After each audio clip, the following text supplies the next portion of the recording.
Le mémorial de Yad Vashem à Jérusalem commémore l'assassinat de plusieurs millions de juifs par les nazis pendant la Deuxième Guerre mondiale. Les atrocités qu'ils ont subies ont profondément marqué la conscience collective. Yad Vashem a pour mission de garder vivace la mémoire de l'Holocauste.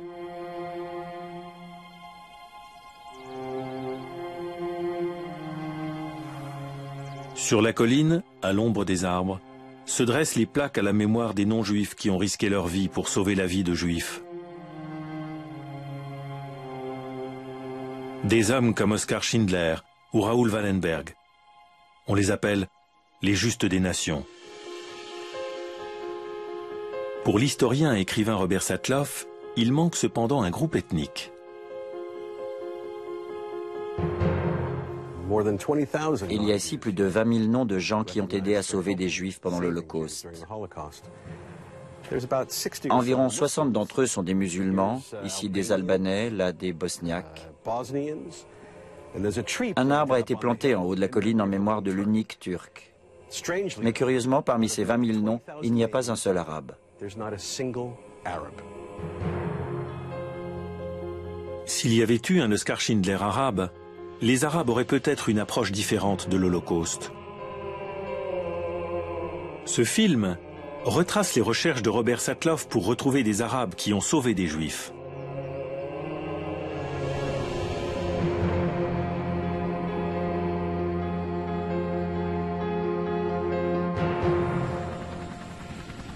Le 11 septembre 2001, Robert Satloff, directeur d'un institut de recherche réputé à Washington, a rendez-vous à New York, au centre Rockefeller.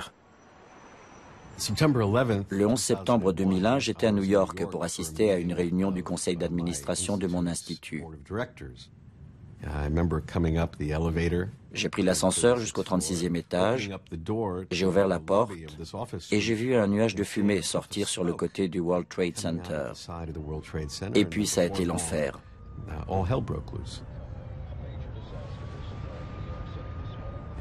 Nous avons passé plusieurs heures à suivre à la télévision le déroulement des événements de cette journée.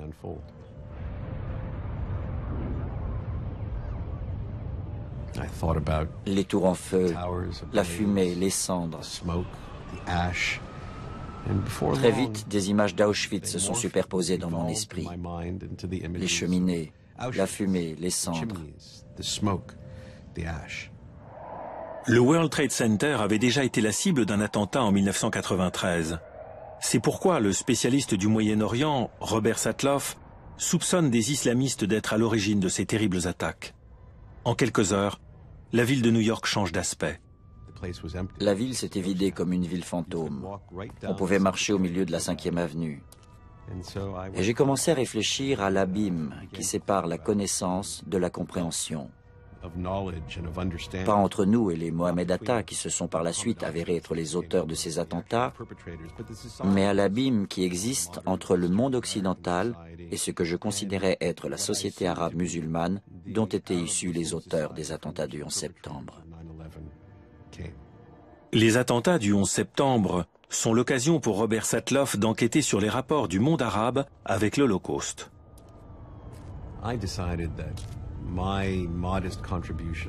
J'ai décidé que ma modeste contribution pour aider à surmonter les traumatismes du 11 septembre serait de réfléchir au problème du déni de l'Holocauste dans les sociétés arabes.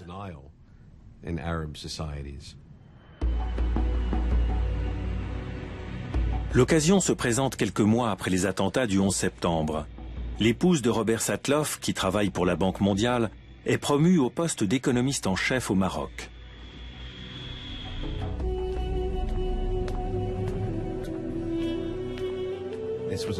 À cette époque, il était inhabituel pour une famille juive de s'installer dans un pays arabe. C'était peu après les attaques du 11 septembre, quand la plupart des Américains, et surtout les Juifs américains, quittaient les pays arabes pour rentrer aux États-Unis.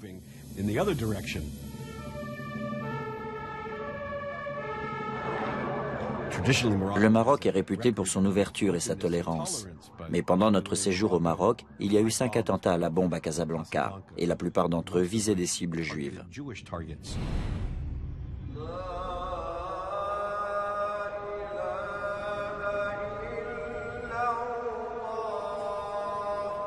Cela fait plus de 20 ans que Robert Satloff parcourt le Moyen-Orient. Au cours de ses séjours, il a découvert que les Arabes connaissaient mal l'Holocauste. Beaucoup nient son existence, et pas seulement les extrémistes islamistes. Même les grands quotidiens arabes remettent régulièrement en cause l'existence de l'Holocauste. Le déni de l'Holocauste ne provient pas des pays arabes, mais il y est très répandu.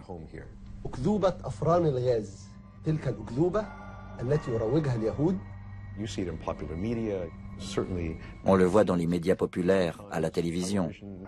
Et puis, à l'autre bout du spectre, il y a ce que j'appelle la glorification de l'Holocauste.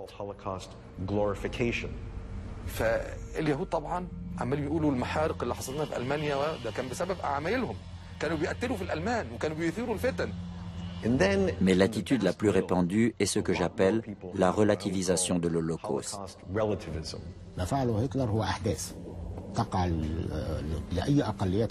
La relativisation de l'Holocauste est un phénomène très répandu.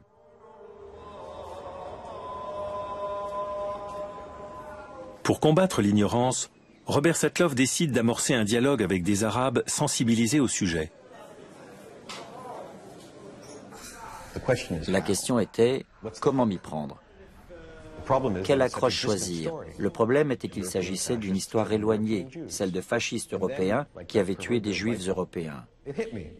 Et puis j'ai trouvé, y a-t-il eu des Arabes qui ont sauvé des Juifs? Et je suis parti à la recherche d'un Arabe qui aurait sauvé un Juif.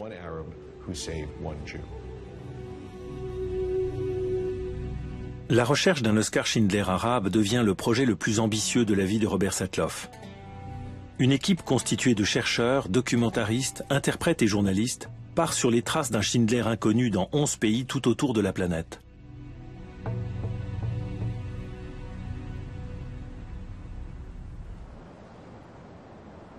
Le quartier portuaire de Casablanca, au Maroc. C'est ici que Robert Satloff découvre que l'Holocauste fait également partie de l'histoire arabe. Ce café rend hommage au grand film Casablanca. Dans ce film hollywoodien de 1942, l'Américain Rick Blaine, interprété par Humphrey Bogart, dirige une boîte de nuit, le Rick's Café, un lieu de rencontre pour immigrés.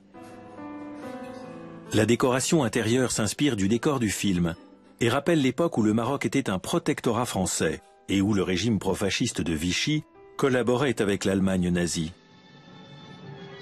Si vous regardez attentivement Casablanca, il y a une scène fantastique entre le commandant Strasser et Ilsa, dans laquelle l'Allemand essaye de la convaincre de dénoncer son mari.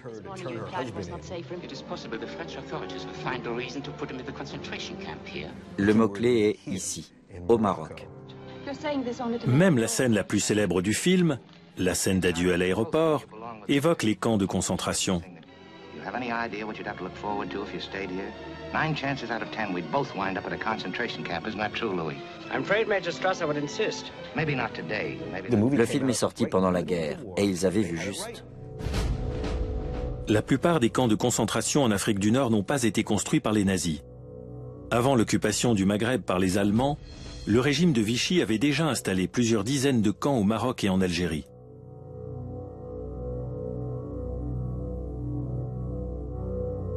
Les fascistes italiens construisent eux aussi des camps, comme le terrible camp de Djado en Libye, où plus de juifs furent tués que partout ailleurs en Afrique du Nord. Si on y ajoute les camps allemands en Tunisie, au total, il y avait plus d'une centaine de camps dans les pays arabes. Les camps construits au Sahara figuraient parmi les pires camps de concentration de la Deuxième Guerre mondiale. Les gardiens étaient indifférents au sort des prisonniers, et les camps étaient dirigés d'une main de fer.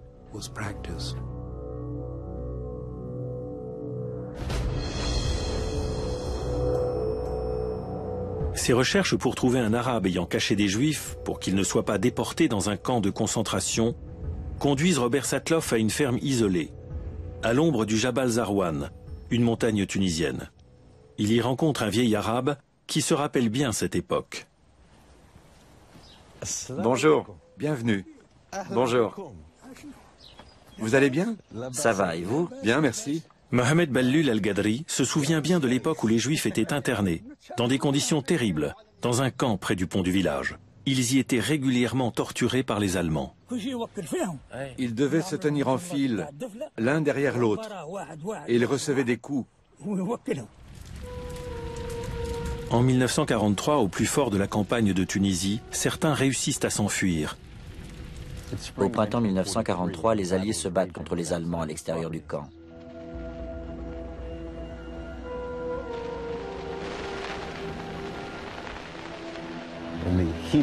Dans le feu du combat, une soixantaine de Juifs, des travailleurs forcés, détenus dans un camp, réussissent à s'évader et cherchent un refuge.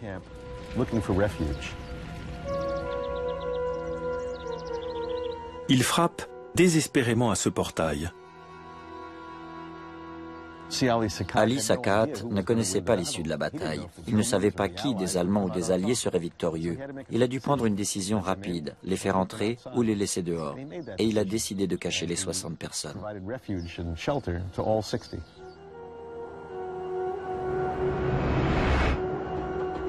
Pourquoi cette histoire, qui fit la une des journaux il y a plus de 60 ans, est-elle tombée dans l'oubli ?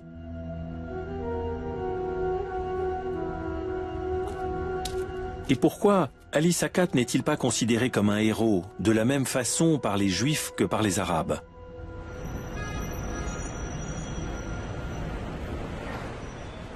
L'une des questions qui revient constamment dans mes recherches est la suivante.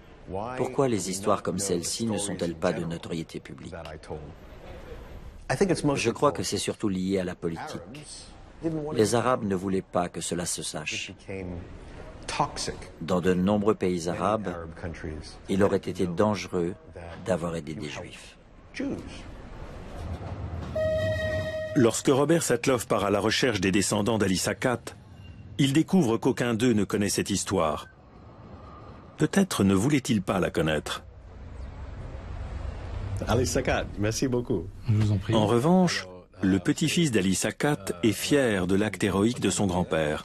Mais comment le reste de la famille réagirait-il à une plaque destinée à commémorer le courage d'Ali Sakat? Je ne pourrais pas vous répondre là, honnêtement, là aussi, parce que là, vous allez dire, je vais mettre une plaque au niveau de la propriété.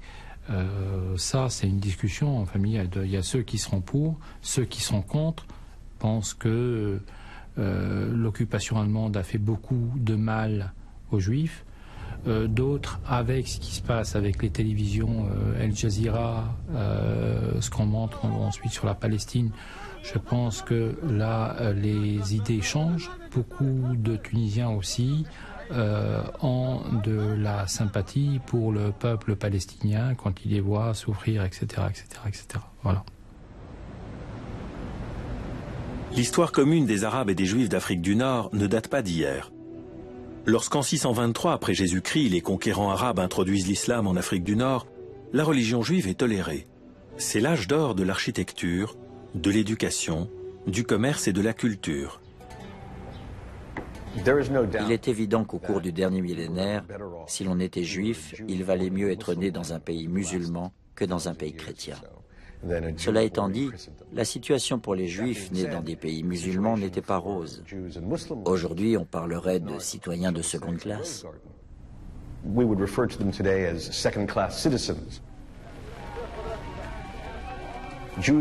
Les Juifs étaient soumis à des lois particulières qui stipulaient comment ils devaient s'habiller, où ils devaient habiter et quels emplois ils pouvaient occuper.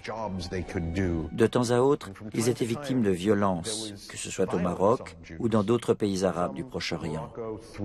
C'était des événements ponctuels, mais courants.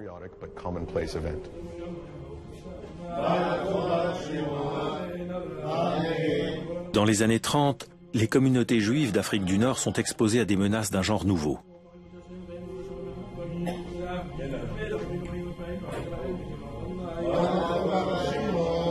En Europe, le fascisme et l'antisémitisme sont alors en forte progression.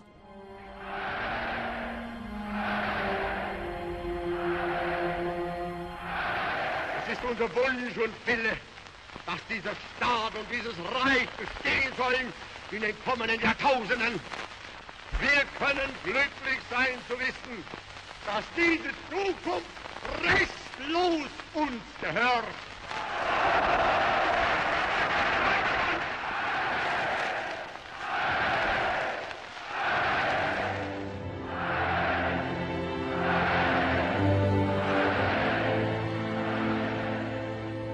La Deuxième Guerre mondiale, l'avancée des nazis avec leurs objectifs barbares, constitue une menace vitale pour les quelques 500 000 juifs qui résident dans les pays arabes d'Afrique du Nord. Le voici. C'est le seul mémorial de l'Holocauste de toute l'Afrique du Nord. Ce groupe de juifs tunisiens a été déporté et assassiné en Europe. Il s'agit de Joseph Chemla et de ses deux fils, Gilbert et Jean.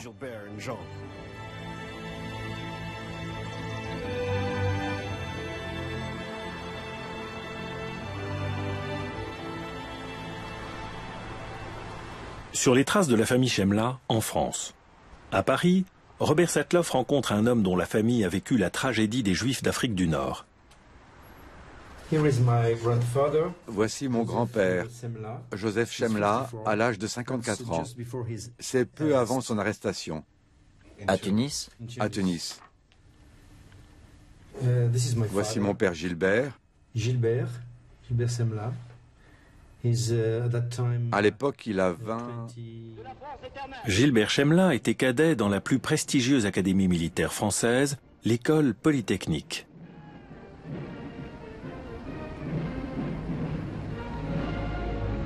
En 1940, lorsque l'Allemagne attaque la France, Gilbert risque sa vie sur le front. La campagne de Hitler se transforme en blitzkrieg. Sous les ordres de généraux comme Erwin Rommel, les colonnes de blindés allemands progressent à une vitesse inédite.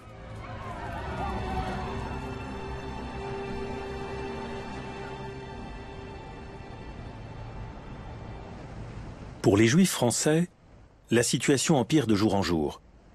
Les collaborateurs français, sous l'égide du maréchal Pétain, sont aussi antisémites que les nazis de Hitler.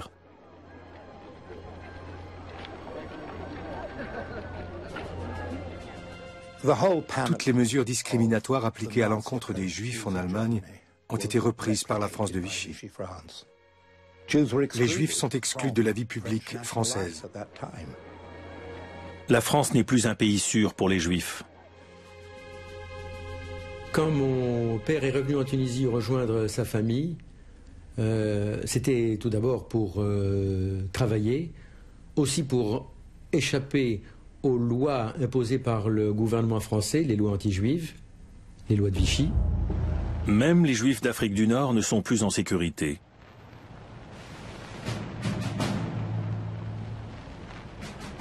Il y avait des photos de Pétain partout, et bon, le salut fasciste et compagnie, hein.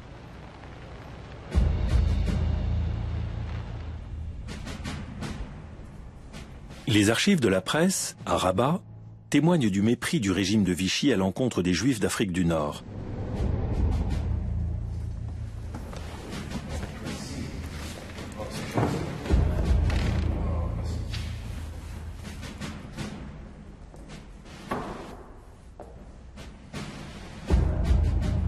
Les propriétaires de magasins juifs sont expropriés.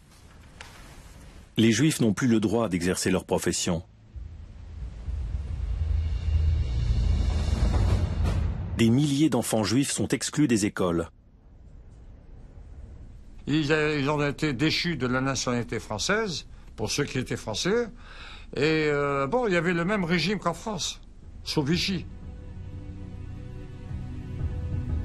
Le frère cadet de Gilbert Chemla, Jean, est victime des lois antisémites de Vichy.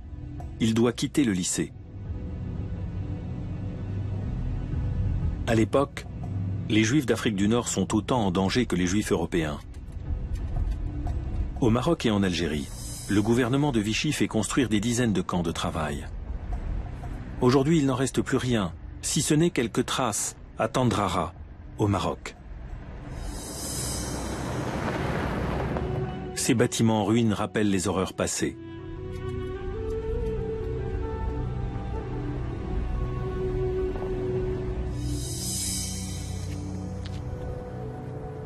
C'est un véritable réseau de camps qui traverse le Sahara du Nord, le long d'une ligne qui va du Maroc jusqu'en Algérie. Les détenus sont essentiellement des Juifs originaires d'Europe centrale qui se sont réfugiés en France pour échapper aux nazis, avant d'être déportés ici.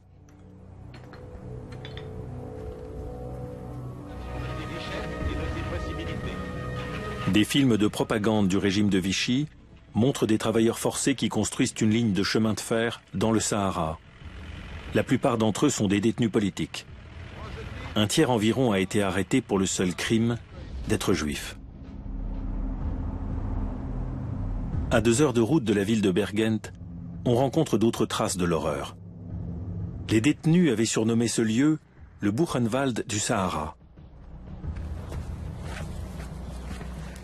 Voici la gare. Le camp de travail se trouve près d'ici. Les Juifs ont construit cette ligne de chemin de fer avec d'autres travailleurs forcés. On le sait parce qu'il existe des témoignages de survivants juifs polonais qui ont raconté leur histoire au service secret britannique après la libération. Selon la déposition d'un survivant, le commandant du camp accueillait les nouveaux arrivants avec les mots suivants. Vous êtes tous venus ici pour mourir. Vous êtes le rebut de l'Europe. Mon travail est de faire en sorte que vous mouriez tous ici. Et je fais bien mon travail. On pouvait mourir de nombreuses façons. On pouvait attraper la dysenterie, le paludisme, mourir de faim, de soif, d'une piqûre de scorpion ou de vipère. On mourrait alors en moins d'1 heure. Mon meilleur ami a dû creuser sa propre tombe et se coucher dedans pendant une journée entière sans pouvoir se couvrir. Ils lui ont d'abord crevé un œil, puis cassé les bras. Et il est mort au bout de plusieurs jours.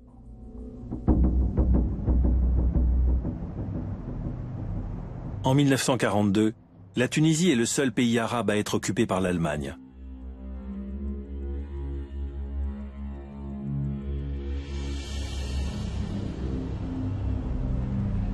Les soldats de la Wehrmacht quittent l'ancienne Carthage pour occuper le centre-ville moderne de Tunis. La communauté juive est de plus en plus menacée.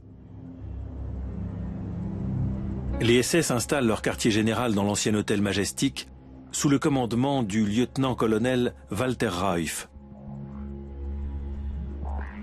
Walter Rauf est connu pour être l'un des inventeurs des camions à gaz utilisés en Europe de l'Est. Il a tué des milliers et des milliers de Juifs. Walter Rauf ordonne que 2000 hommes juifs soient rassemblés dans cette station de tramway pour effectuer des travaux forcés. Mais la communauté juive ne réussit pas à réunir suffisamment d'hommes dans le délai imparti. Le 9 décembre 1942, Rauf prend d'assaut la principale synagogue et déporte vers un camp les hommes qui y priaient.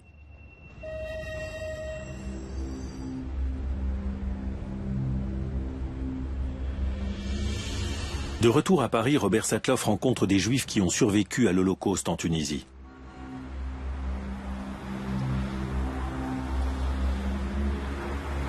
Ils ont mis des affiches à la synagogue qui demandaient des travailleurs d'esclavage, 500 personnes.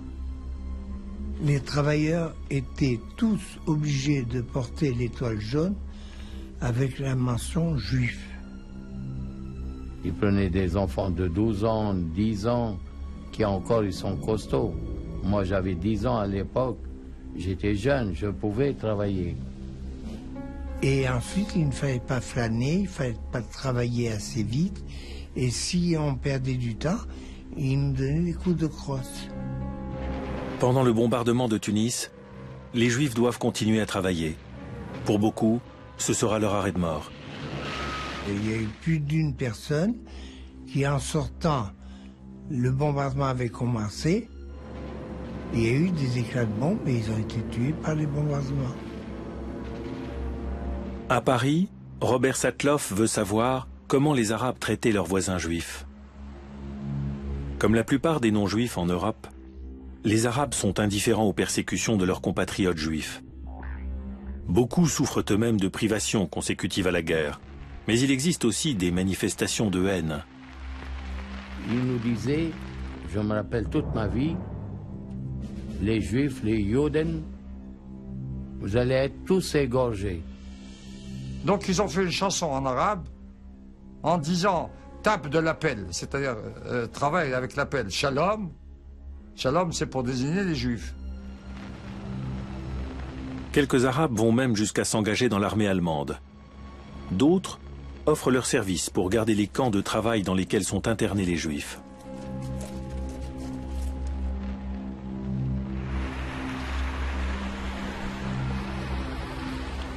En recherchant des survivants des camps, Robert Satloff tombe par hasard à Paris sur un homme qui avait réussi à échapper aux troupes SS de Walter Reuf.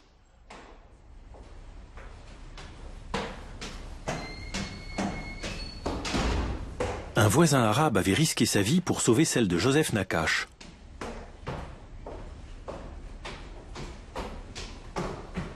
Nous avons, à côté, à la retranche où on habitait, il y avait un arabe, il s'appelait Abdeljalil. Il avait un hammam. Il m'a dit à moi de venir, s'il y a les Allemands qui viennent, de venir chez lui. Et il était gentil avec nous. Et vous payez d'argent? Non, rien. C'est seulement... Seulement, oui. Bon, de la bonté.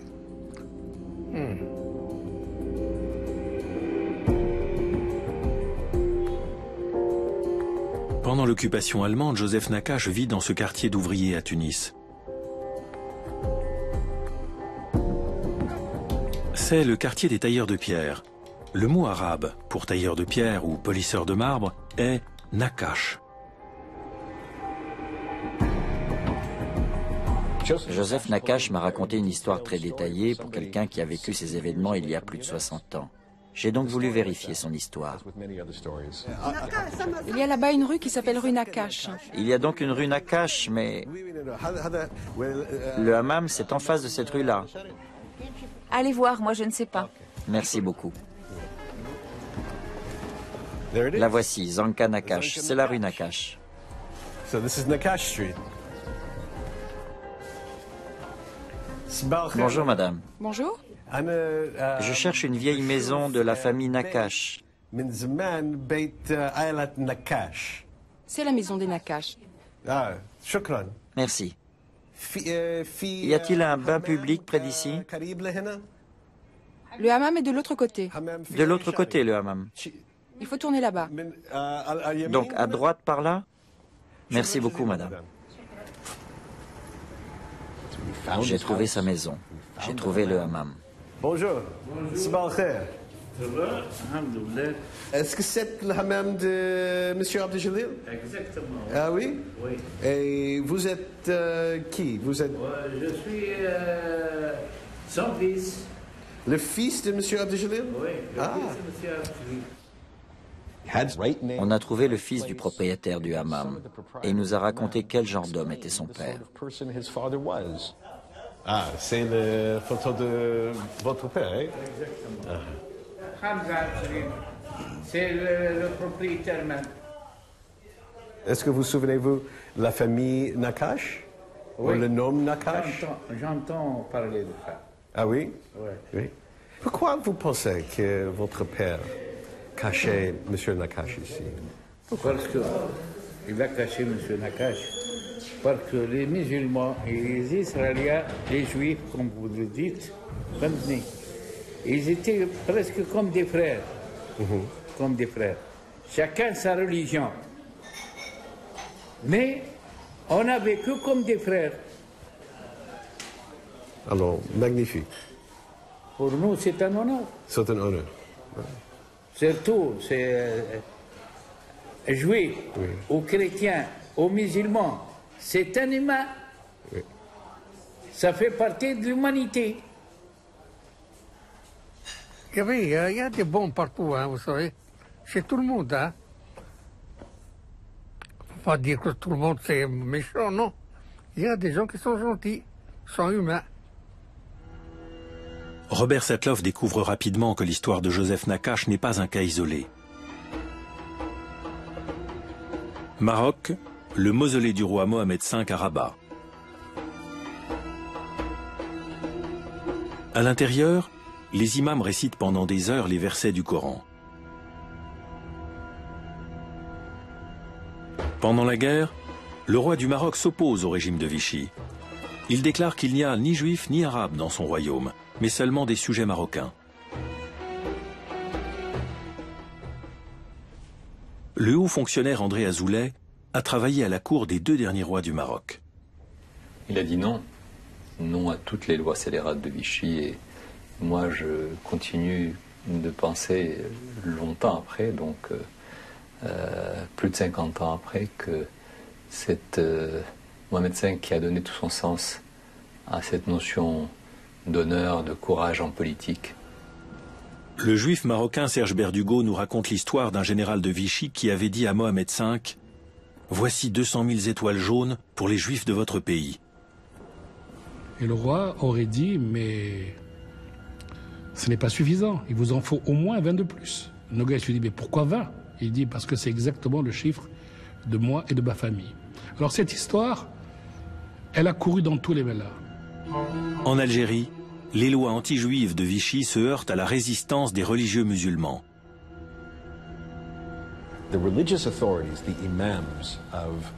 Les autorités religieuses, les imams d'Alger, déclarent du haut des chairs de leur mosquée qu'il est interdit aux croyants d'administrer les propriétés qui ont été confisquées aux juifs. Tous les musulmans d'Alger respectent ce décret.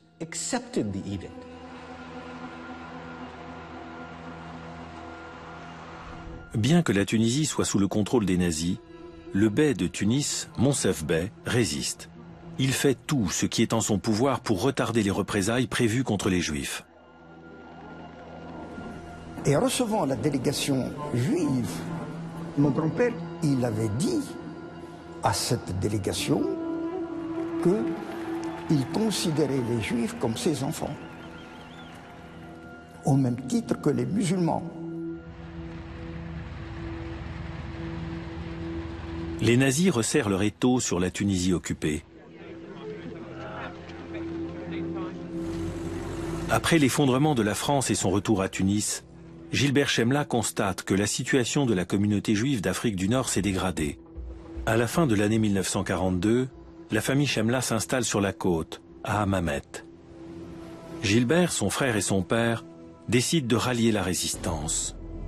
Les trois hommes veulent rejoindre secrètement l'Algérie pour lutter contre les nazis et le régime de Vichy. La villa Sébastien est située dans la rue principale de Hammamet. Pendant la guerre, elle sert de QG au général allemand Erwin Rommel. Un ami de la famille Chemla doit les aider à effectuer ce dangereux périple. Et ils ont mis leur sort entre les mains d'un ami de mon grand-père qui était censé les convoyer donc, à travers les lignes allemandes. Déguisés en paysans tunisiens, les frères Chemla et leur père s'apprêtent à passer la frontière algérienne à dos d'âne. L'ami qui doit les aider est l'arabe Hassan Ferjani. Mais celui-ci trahit les Chemla et les conduit directement au poste de contrôle allemand de la villa Sébastien. Malheureusement, donc, l'ami de mon grand-père les a trahis.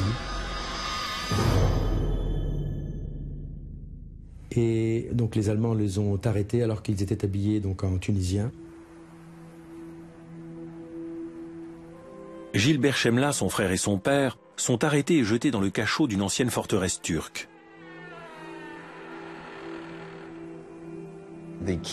La principale preuve contre eux est le témoignage de Ferjani qui les accuse d'espionnage. Et il ajoute qu'ils ont l'intention de s'évader pour nuire aux intérêts allemands et tunisiens. Alors que son mari et ses deux fils sont détenus en prison, la femme de Chemla fait tout son possible pour obtenir leur libération. Elle informe les autorités allemandes que son mari est officier de l'armée française et qu'on ne peut pas le jeter en prison comme un malpropre. On lui répond « Alors vous n'auriez pas dû épouser un juif ». En avril 1942, les Chemla sont envoyés en Allemagne avec d'autres prisonniers. Et là, donc, tous ces prisonniers ont été envoyés dans des camps d'extermination, de concentration. Et mes parents ont été envoyés à Dachau, où ils sont restés donc 1 an. Les nazis attendront 12 mois avant de sceller le sort des Chemla.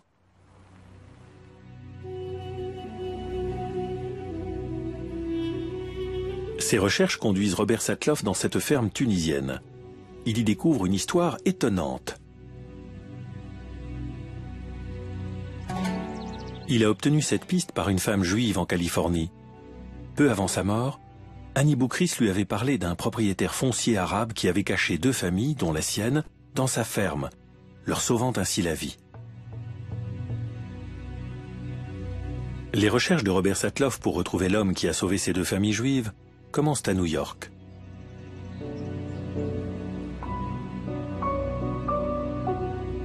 Khaled Abdul Wahab y a vécu quelque temps dans les années 30. Il a posé pour des photos comme mannequin. Il a fait des études d'architecture, d'histoire de l'art et d'archéologie. C'était un homme du monde. Khaled était un homme extrêmement séduisant. Selon l'un de ses associés, Khaled aimait les femmes, mais les femmes l'aimaient encore davantage. Khaled n'a jamais beaucoup parlé de lui-même ni de sa vie. Ahmed Smaoui était l'un de ses rares confidents. C'est un homme extrêmement pudique. Mais je sais que il avait eu une période mouvementée, justement, pendant la Deuxième Guerre mondiale, qu'il avait fait des choses. Je savais que sa maison d'Etlalsa et d'El Jem avait été au cœur de choses importantes. Même la propre fille de Khaled sait peu de choses sur les actes héroïques de son père. Il m'a dit que pendant la guerre, il avait logé des familles juives dans la ferme. Je lui ai répondu OK. Et c'est tout? Oui. Ça vous a étonné? Pas du tout. Il n'a pas dit une phrase entière. Juste 3 ou 4 mots. Pour en savoir plus, Robert Satloff retourne à Paris. Il y rencontre la cousine d'Annie Boukris, qui figurait parmi les Juifs cachés chez Khaled.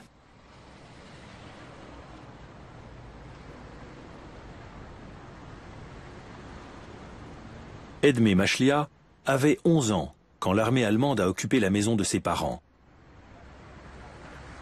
Mes parents nous ont dit, ramassez vos affaires, on s'en va.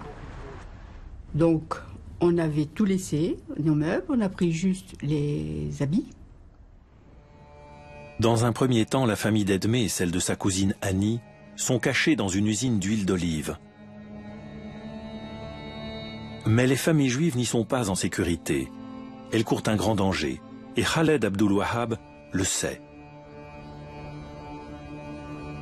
Quand les Allemands arrivent à Mahdia, Khaled, qui est un homme aisé et respecté, décide d'inviter des officiers allemands à sa table pour connaître leurs intentions. À cette occasion, Khaled apprend que l'un de ses officiers a jeté son dévolu sur une femme juive qui s'appelle Odette Boukris. Khaled sait que la famille d'Odette Boukris a été expulsée de chez elle et qu'elle s'est réfugiée dans une usine d'huile d'olive. La même nuit, Khaled se rend à l'usine d'huile d'olive pour avertir les familles juives qu'elles n'y sont plus en sécurité. Khaled les emmène dans sa ferme et cache les deux familles dans les étables. Plus de 60 ans plus tard, Edmé, accompagné de Faiza, la fille de Khaled, retourne sur les lieux. J'ai beaucoup pensé hier. J'ai beaucoup pensé hier soir avant de dormir. Je suis très excitée. Je suis un peu nerveuse parce que c'est une journée très importante pour moi. Je vais accompagner Edmé à la ferme. Il y a un lien très particulier entre nous. Je ne sais pas qu'est-ce que je vais voir. J'ai des souvenirs et je vais voir si ce que je vais voir, c'est comme mes souvenirs.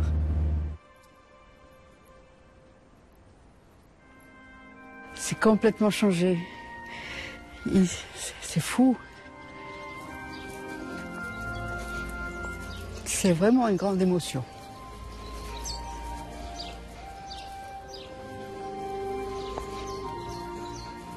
Les souvenirs de cette époque terrible, les sentiments, tout cela submerge Edmé. À quoi pensez-vous en ce moment? Mon père, ma mère, la guerre.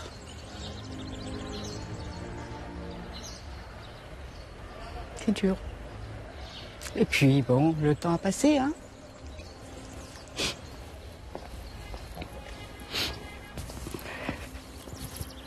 La ferme de Khaled semble être une cachette idéale pour les deux familles juives. Mais peu après leur arrivée, un régiment allemand dresse son camp à côté de la propriété de Khaled.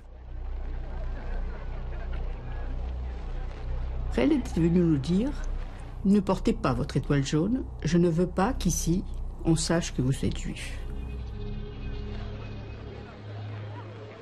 Edmé cherche l'étable où les deux familles se sont cachées. On arrive au village, c'était par là.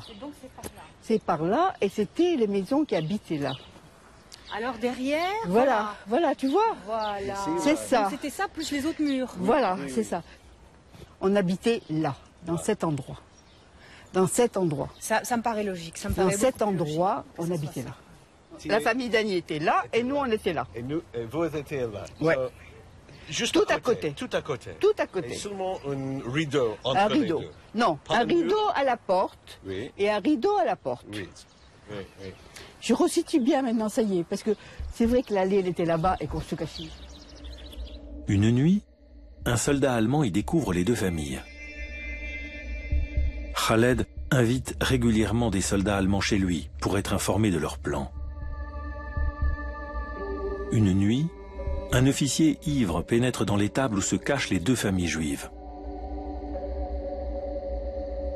A dû se perdre dans le jardin ou je ne sais pas. Est arrivé jusqu'à la maison, enfin la chambre où était la famille Boukris. Edmé, transi de peur, entend tout. Il est donc rentré parce qu'il n'y avait pas de porte, nous avions des rideaux. Et il est arrivé et il leur a dit, il a tenu un discours pendant 2 heures. Pendant 2 heures, à ces pauvres femmes, il leur a dit, je sais que vous êtes juifs et je vais vous tuer ce soir. Et je vais commencer par toi. C'est à ce moment précis qu'arrive Khaled. Elle a dit, on a vu arriver le Messie. Ah, on voit tout d'un coup la porte, le rideau qui s'ouvre, et Khaled qui arrive, et qui le cherchait partout, et qui l'a pris, et qui l'a emmené. Heureusement, Khaled avait désarmé l'officier, il l'a calmé et l'a fait sortir. Et il a dit le lendemain à la famille, heureusement qu'avant de leur donner à manger et à boire, je les désarmais. Parce qu'autrement, ce jour-là, il aurait dû y avoir un massacre. Au printemps 1944, le vent tourne pour les troupes allemandes en Tunisie. Elles sont coincées entre deux fronts. Les Américains arrivent par l'Est et les Britanniques par l'Ouest. The Germans' great African war machine collapses.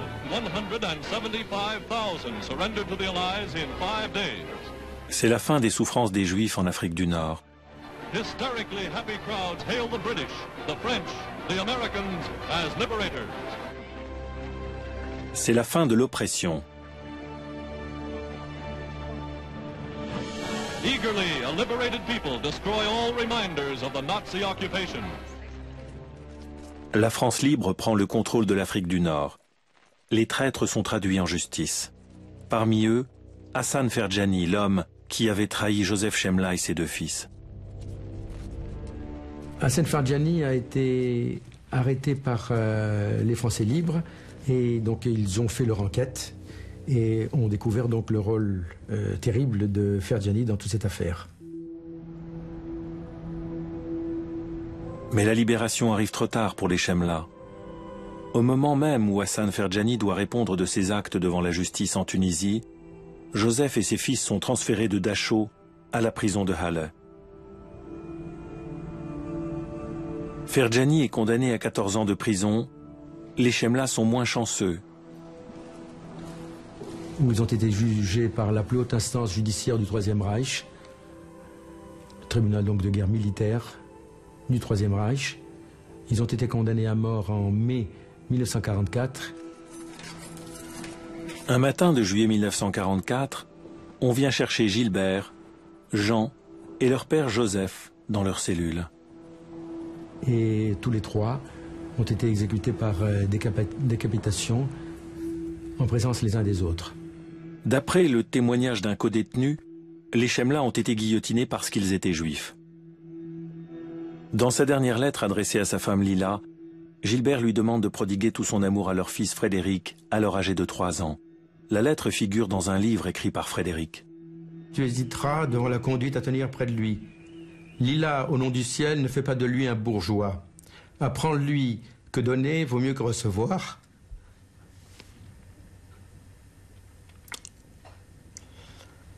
Que la camaraderie est le plus grand bonheur du monde, que travailler cause de la joie quand c'est fait de façon intelligente. Il est dur de te faire comprendre dans une lettre ce que je voudrais faire moi-même, faisant un homme d'honneur et de parole. Voilà ce que je voudrais retenir. Il lui dit, maintenant Lila, je vais te dire une chose qui me brise le cœur, mais que je crois indispensable à ton bonheur et à celui de Freddy. Lila, il faut te remarier. Voilà.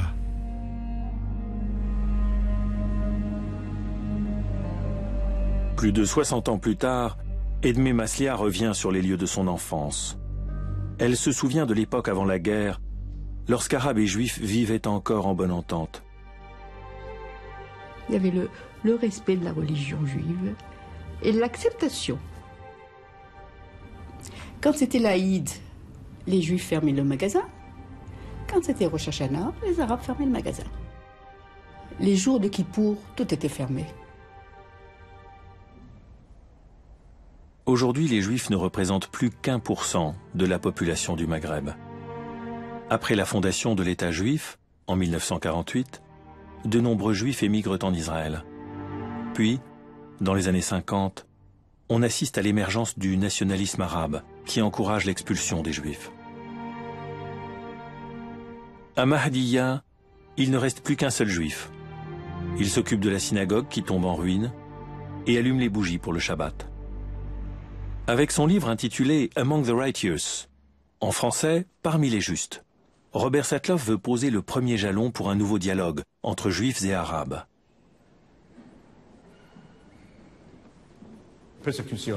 J'ai fait des conférences sur ce sujet dans de nombreux pays arabes et j'ai accordé des entretiens dans différents pays. Des entretiens qui donnent toujours lieu à des discussions enflammées. Qui est en train de se passer en Palestine.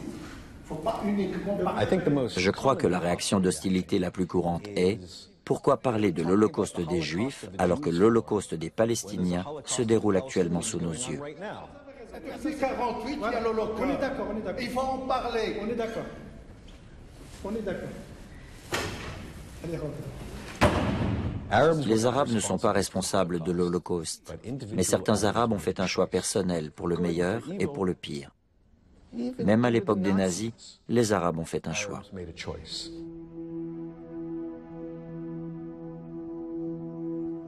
Jusqu'à présent, l'Holocauste était presque toujours considéré du point de vue des Juifs européens.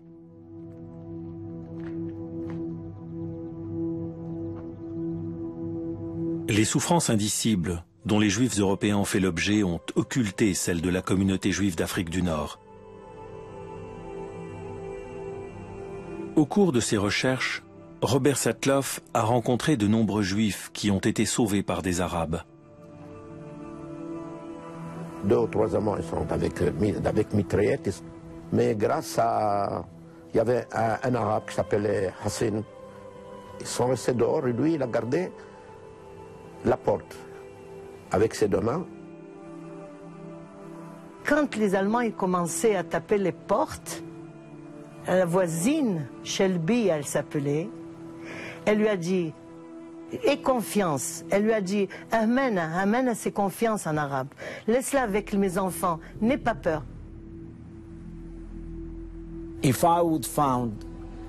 Si je retrouvais le musulman arabe qui a sauvé ma famille, je l'embrasserais, je le prendrais dans mes bras et je le remercierais.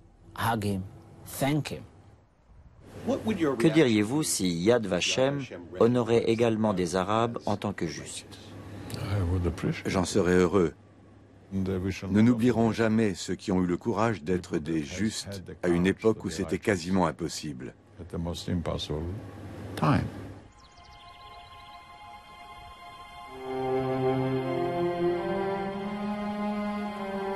Malgré les déclarations de témoins oculaires, le conseil du mémorial de Yad Vashem s'est toujours opposé à ce que le nom Khaled Abdul Wahhab figure dans le jardin des justes. Pourtant, l'histoire de Khaled a conduit de nombreuses institutions juives, comme cette synagogue de Washington, à reconnaître officiellement son courage.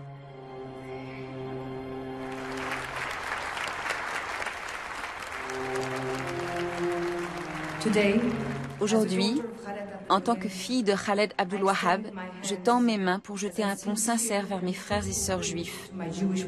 Ensemble, nous pouvons ouvrir un espace de dialogue et de rencontre entre les peuples. Une cérémonie comme celle-ci constitue une occasion idéale de rapprochement entre juifs et arabes. Merci.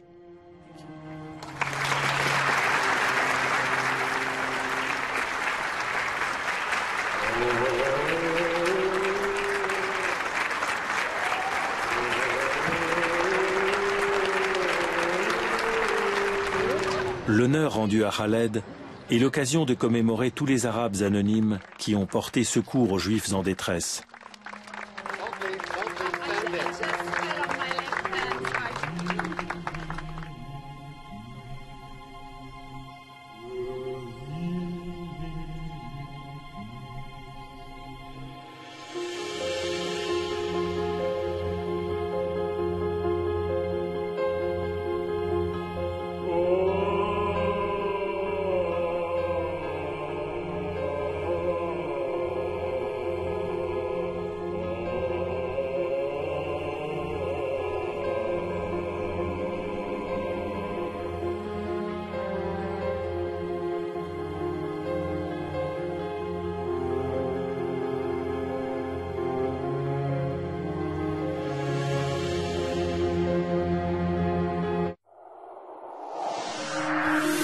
À suivre.